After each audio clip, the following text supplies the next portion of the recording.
right, I have 5:30 by my watch, so we'll go ahead and get started. So we will call this meeting of the Halifax Finance Committee to order. It is 5:30 on the 20th of October of 2025.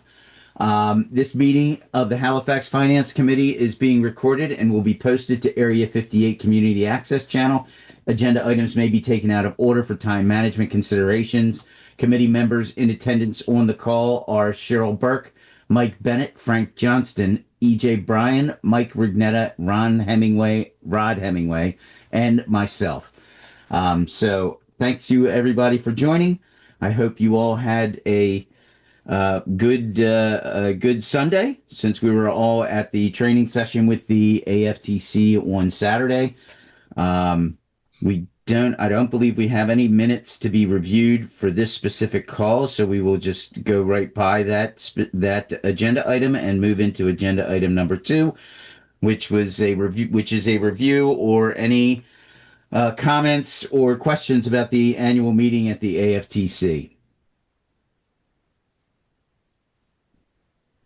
So while we were there, I sent out the link to get to the handbook for finance committees that's produced by MMA. Has anybody had a chance to have a look at that or have a review of it? Not yet. I downloaded it today, Jim. I haven't looked at it yet. So it's got a lot of really beneficial items in it about, the role of the finance committee, the mass general laws around the finance committee, open meeting laws, things of that nature. So it's a good review item to have. Since I was able to get my hands on it, when I first joined the AFTC, I've always had it kind of like sitting on the side, and something I look at quite often just to make sure we're staying up to date on that stuff. Hey, Jim. Yes. I think, I don't know if there's a typo. There was a typo in my email address at the AFTC. Had them correct it, but I did not receive the email from you. So I don't know if in the town's database somehow that got inputted wrong. I should have a single M in my last name instead of 2. Okay. So are you? So I didn't send it to you to individuals. I sent it to the Halifax Finance Committee. So if you're not part of the email group, we need to fix that first of all. Yeah. Yep. Secondly, I can certainly, once we're done the call, Rodney, I can certainly send it over to you. Great.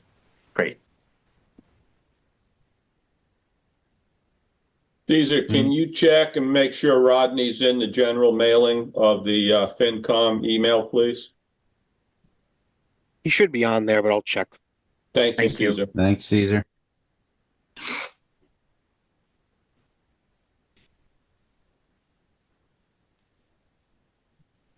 All right, I have a note on that.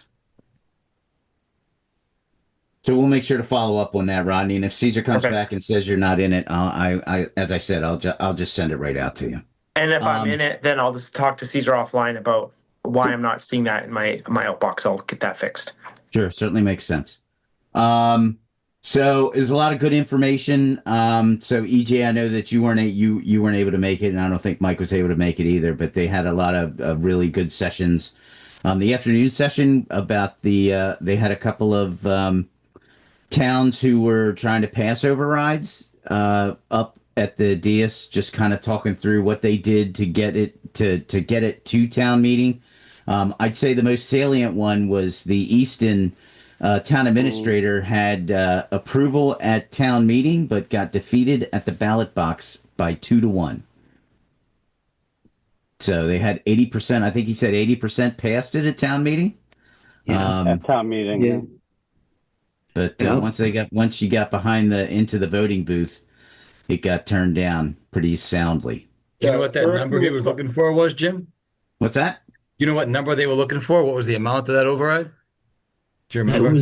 They wanted a size of 7.3 million, I think. Yeah. How much? Yeah. I thought it was 17 million. No, 7.3. 7.3 million. Yeah. Bridgewater had an 8 million override that failed, and I don't remember what the Stoneham guy had. I thought he said 13.5, but I thought he said it was a range. The 3 towns had a range of what they were asking. So Right. Those are big numbers. Yeah, they were big. Yeah. Yeah. So we'll probably talk further about that because one of the things that they did in Easton is they got a lot of the people onto the override committee who were um, vocally against it to help, kind of work through the process. So I think that's probably an angle we need to look at from our Yeah. end when I when the found it selectmen. interesting. They had 19 people on that committee. Yeah. Yeah. Lot of voices from all sectors. It's smart. No attendance issues. Yeah, that's smart. Get people involved with it. Yep. It's important. Get them involved early. Okay. Anybody have any other comments on the meeting this weekend? Well, other than it was a lot of good information passed out. I mean, Agreed. it's good to go and get all the information, talk to other towns, and Yeah, and I find out think what's happening in other places. it's an excellent resource, and the MMA is as well, to help us, to guide us to do our work. And it was nice to see other towns taking it as seriously as we do, and learning, for me, being a new member, learning from the technical aspects of this. So.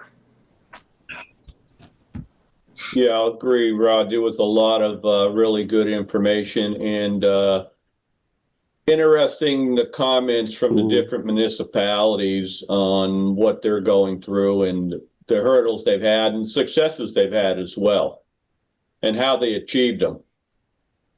Right. Yep. All right. The Okay. TA from Easton sounds like he's had a few battle wounds in his day there. I think he got pretty scarred up. Yeah, he did. Yeah. Yep. All right. So if there is nothing further on that agenda item, we will close that and move on to the budget and the liaison updates. So, Mike, I know that the new library director has already reached out to you, and you guys are working on getting together at some point in time to talk about his needs for next year. Yep, possibly this Friday. Yeah. Right. So I haven't, I met with Robert a couple, I think 3 weeks ago, and him and I will probably be getting together on some of the other town office pieces to kind of work through that. And I don't know if we have heard back from the schools at all on any kind of preliminary estimate on what they want next year. Nothing yet. Okay. And if I can, just introduce myself because Yeah. some of these faces are new to me. So I'm Bob Fennessy. I'm the interim, obviously. I was here probably for a short time and it's stretched out a little bit. We did get the budget packages out on October 8th to all the department heads, and they're working on them now. We had one returned. Yay. So we'll see what happens over the next couple of months. So What's the return date on those, Robert? I think it was like December 8th, I want to say, somewhere around there. It's earlier than in the past year. Previous? Yeah. Yeah.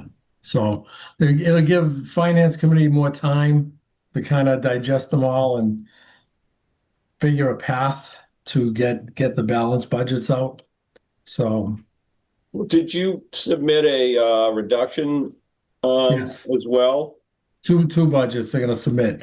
They're going to submit a level service budget and a 10% reduction budget. And 10% And reduction. listening to this talk about the override, I've been through a few too in my long career, and it's very difficult to pass, and Sure. even more difficult in the climate at this time. So I'm not counting on something like that when I'm looking at these budgets. It'd be nice if there was a override and they could fund every budget, to the request, but I don't see that happening. No. Yeah. So we'll have to sharpen our pencils if I'm still here at that time, and who knows what'll happen. Yeah, it's pretty much was the sentiment from a lot of the town administrators that were speaking the other day on Saturday. Yeah, and we have, obviously we have meetings and we have a group kind of listserv and everybody's saying the same thing. It's a reach to try and get a override passed at this time. So, but doesn't mean you shouldn't try if that's what the finance committee and the select board, want to do. Bob, are you Honestly. familiar with any other towns that have passed overrides that have been successful recently? Um, there was one, I think it was in Hanover, or what kind of one of the more the richer towns. So I think it was Brookline. Brookline, yes. Yeah, Brookline. Yeah. They just write their checks. They don't, Yeah. Well, Well, when the woman when Tom from Brady's your neighbor, you Brookline, got all kinds of money. the woman from Brookline said they passed it because the school asked for the override. The Yes. schools asked for it, Right. and everybody just jumped right in. But when the city asked for the override, no, it was a flat no. Yeah. And Which I one thought thing, was rather interesting. one thing they talked about was she had said it's like 85% of the money goes towards the schools, like Mike said, and that they were trying to balance their overrides to support other administrative functions of the town, not just the school. That they need, fire, police, ambulance, highway to be able to have more of the money go towards those other programs. But the school, as an organized lobbying effort, successfully lobbies the town for their override money. But that's what they're trying to balance better. It's like they do have the overrides that pass, but the overrides skew towards the school. Yeah. And the town services didn't see any of the money. Right. Right.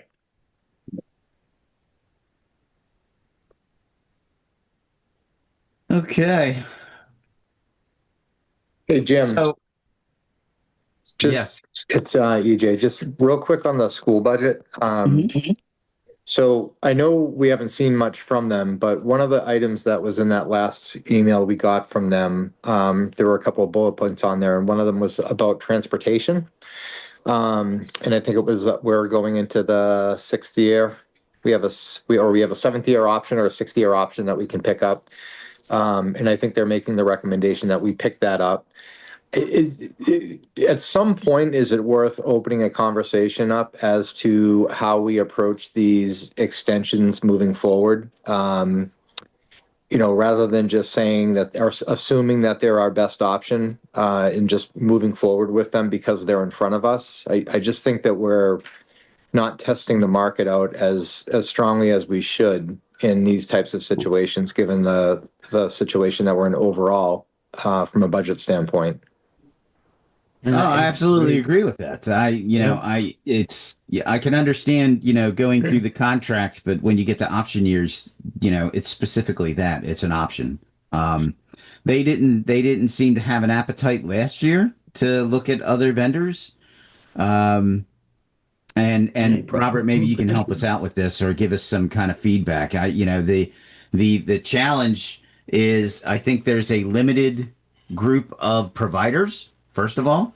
And I just, it's the path of least resistance, in my opinion, for them to just pick up the next option because it's already there in front of them and they have to do very little work to do that. So, Yeah. that's Exactly I think, right. Yeah. Especially when you're talking about it's a 5% increase. Sorry, Lindsay, go ahead.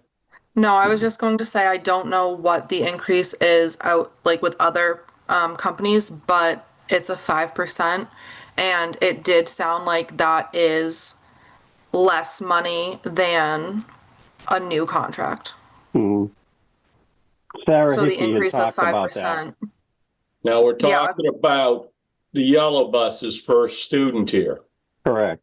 Yes. because the other special needs busing programs are no Are contract exempt. Correct. and pay per service on that.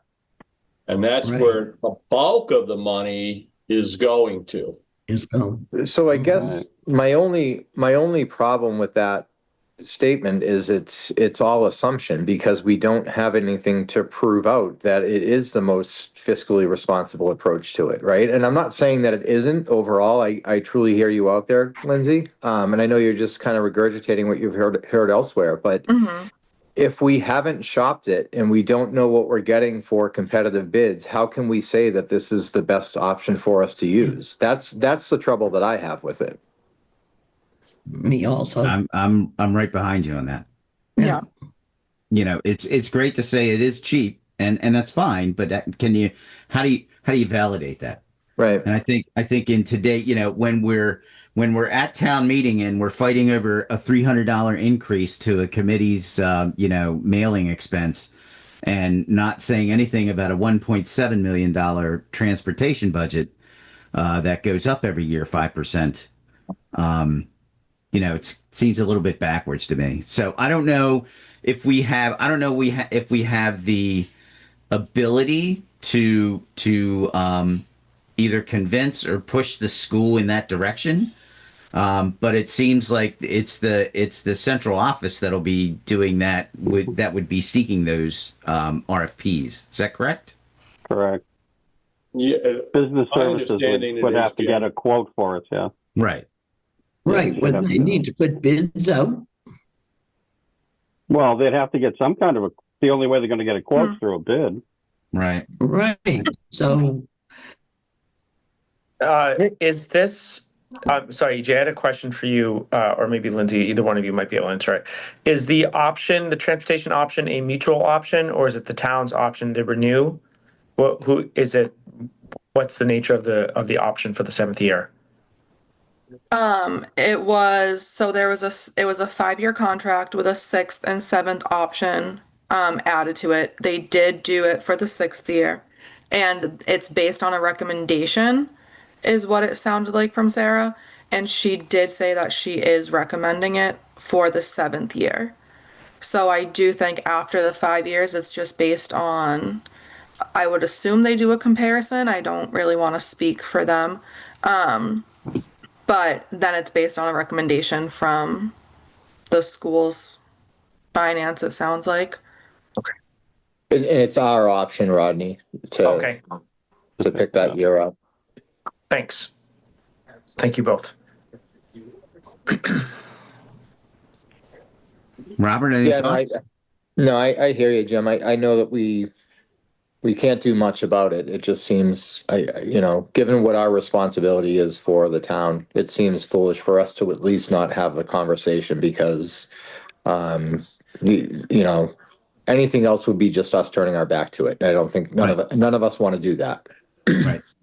I think Yes. things should be bid every year. That's just my opinion. Just from a competitive perspective.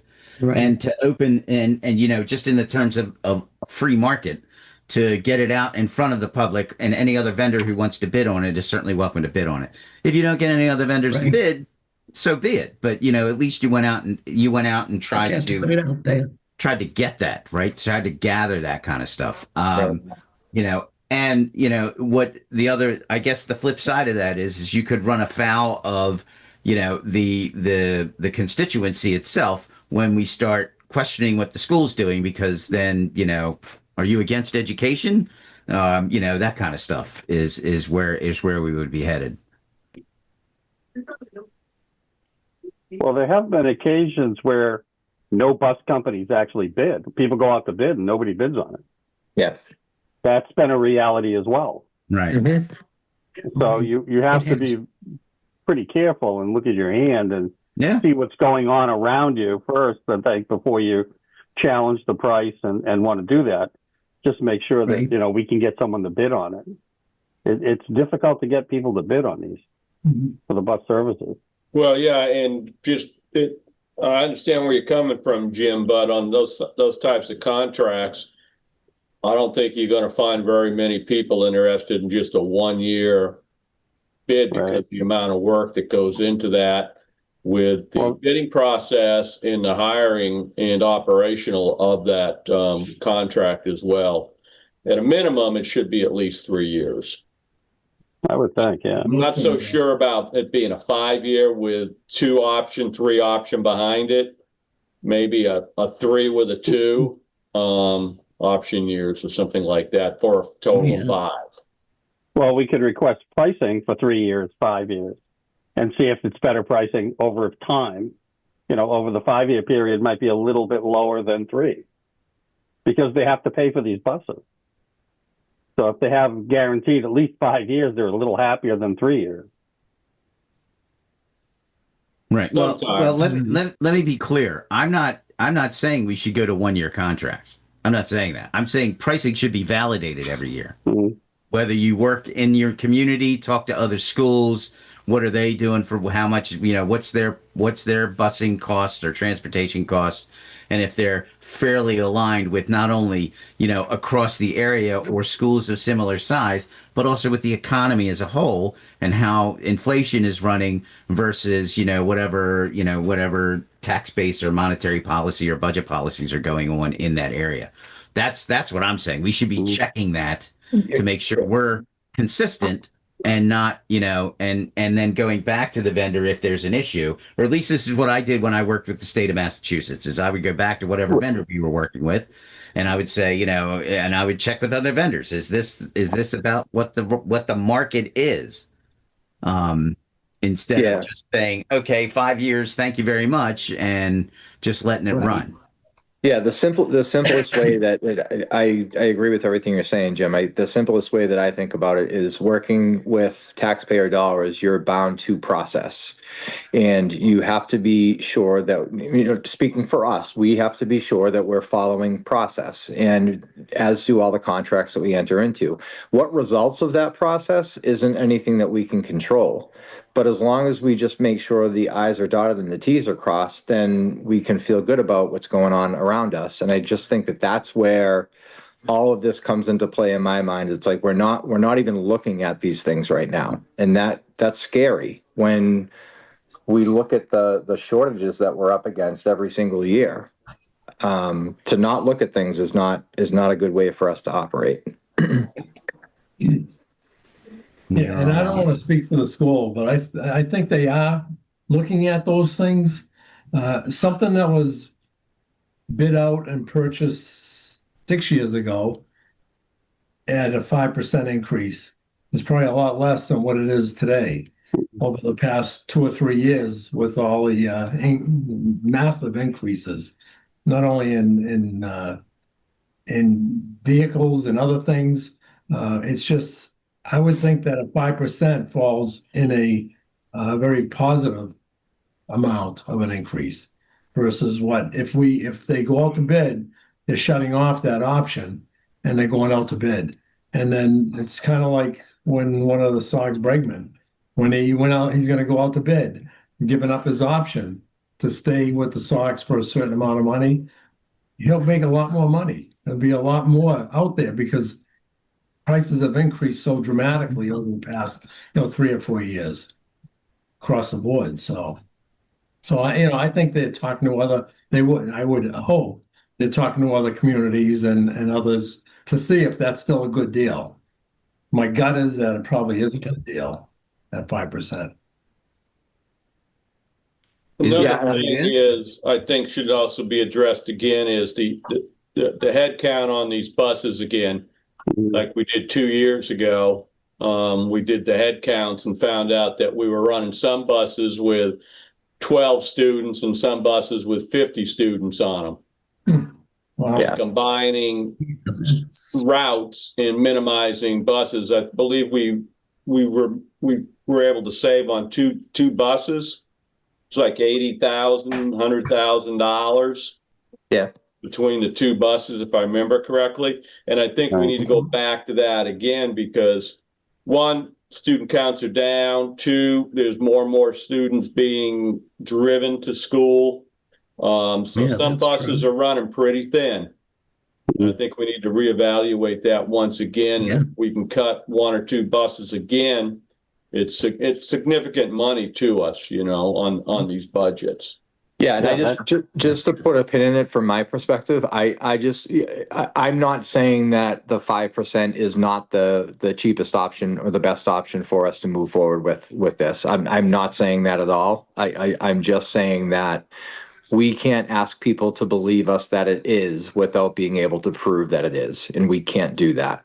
Right. That's my only point. That's true. Right. Yeah. It's $50,000 a bus, Frank. It's 50,000, so it's 100K then. Yep. is what, with the two buses that we, changed to. Plus, he also went to one smaller bus, a 17-person bus, I believe, Right. which also saves some money there as well. Right, it's a less expensive bus. Yeah, exactly. Then versus Yeah. 71 or 72 and 76 seat buses. Right. A lot of I those mean, were running it's pretty smart. We should be thin. doing that every year. Yeah, So I think we should exactly. do that every year, have them Right. evaluate the bus routes to make sure that we're Absolutely. getting, Children. you know, the most kids on the bus that we can get. Yeah, because like I say, some of those buses run thin, and some Yeah. of them are running pretty full. Yeah, I mean, it was Yeah. amazing when we sat at the school committee meeting and they were telling us how many were on the bus, some of the buses. I mean, it was just, why are they even running that bus? Right. Agreed.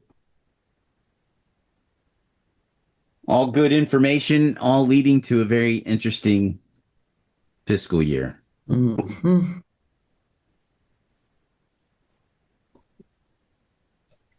All right. Any further comment, discussion on the budget or liaison updates? Mm. All right. Then we will just close out that item. We will move over to correspondence and as may arise. I have not gotten any emails from the general public. Has anyone else gotten anything through their town email from anyone in the town, any residents? Nothing. No. As may arise. As may arise. Anybody have anything they want to discuss with the group as a whole, since we are all here? Mm. Okay. Jim, I wanted to let you guys know it looks like it's resolved the issues. There were two lists created for the FinCom committee on email and they merged them because I apparently was on one that wasn't used. So they merged it. Okay. So it should be set now. So, I'll send a copy of the handbook over to your town email, Rodney. Thanks. Appreciate it. Yep.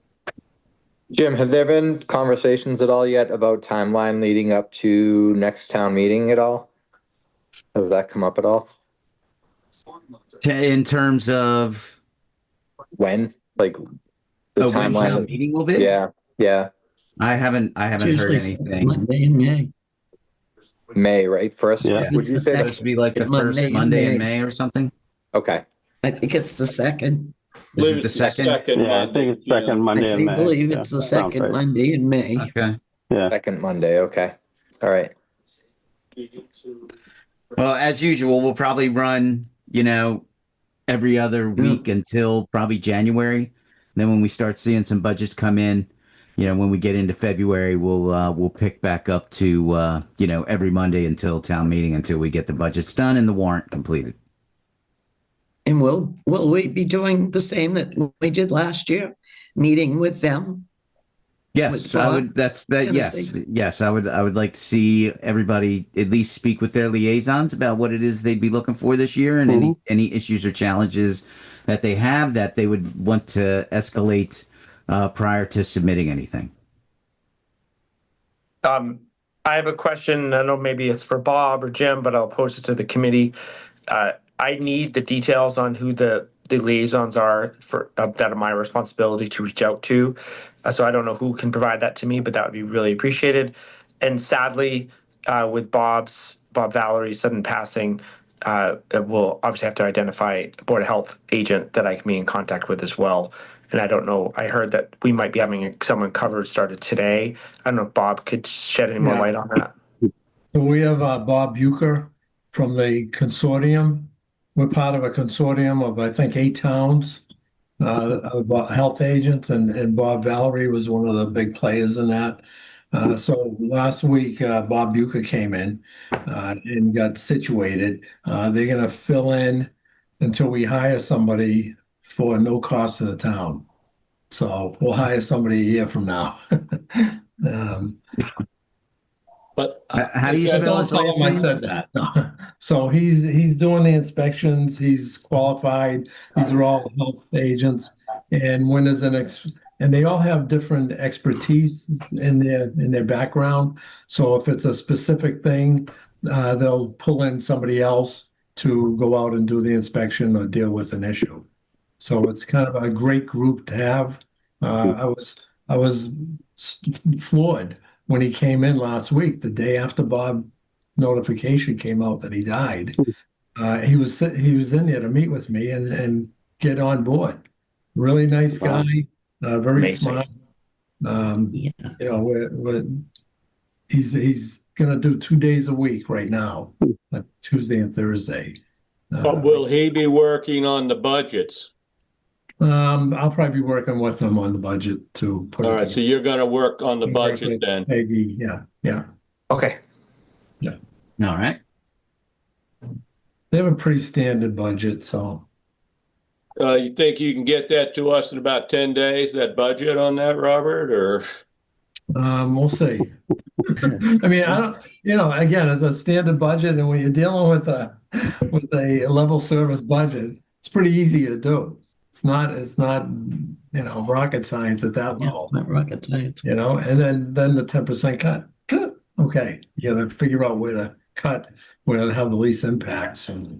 I think, But all the department heads know that. We had a good department head meeting, went over all that. And they're all geared up. They know the financial situation. They know from last year, how you pulled it together to even get to this year. So they're bracing themselves, but they have a good sense of what's happening. Okay. Robert, on another note, while you're here regarding the town landfill and the PFAS cost to the contract and all that, Mhm. it's something that I need to understand a little bit better. And this may not be the time to do it at this meeting because I don't want to blindside you with it, but I just want to throw it Well, out not there. only that, it's not on the agenda, so. Right. It's just something that I think that we need to have a pretty hard talk on. So I personally have a better understanding of where we're spending that money and why the cost increase and exactly how that cost increase is working on a quarterly, semi-annual, annual basis, or just exactly what that is we're getting for that additional increase in cost to that contract. Tell Is that you. was that a question or a statement? That's what I'm looking to see. Yeah. Again, where it's not on the agenda. Understood. I don't have that information on my. Right. I'm not expecting an answer tonight, but something we need to pull together. I think that's something we can put on an agenda in the future. Yes, because we had some conversations with Bob about it, but we never fully understood what he was talking about. Yeah. He had a lot in his brain that we're going to miss. So. Yeah, it was prior to you coming on board, and so we just need to kind of understand that, because that thing came out of nowhere for us. All those numbers did. Yeah. So. Okay. Appreciate that, Frank. Anybody have anything else they'd like to discuss? All right, hearing none, we will close that agenda item and we will move to public participation. Any members of the public on the call? I don't see any. So hearing none, we will close the public participation segment of the agenda, moving into next meeting planning, which will be what I have currently is November 2nd is our next meeting. If we want to keep it at 5:30, that's fine. It'll be in person in town hall. Jim, Yes. it's the 3rd. Third. The 3rd. November 3rd. Okay.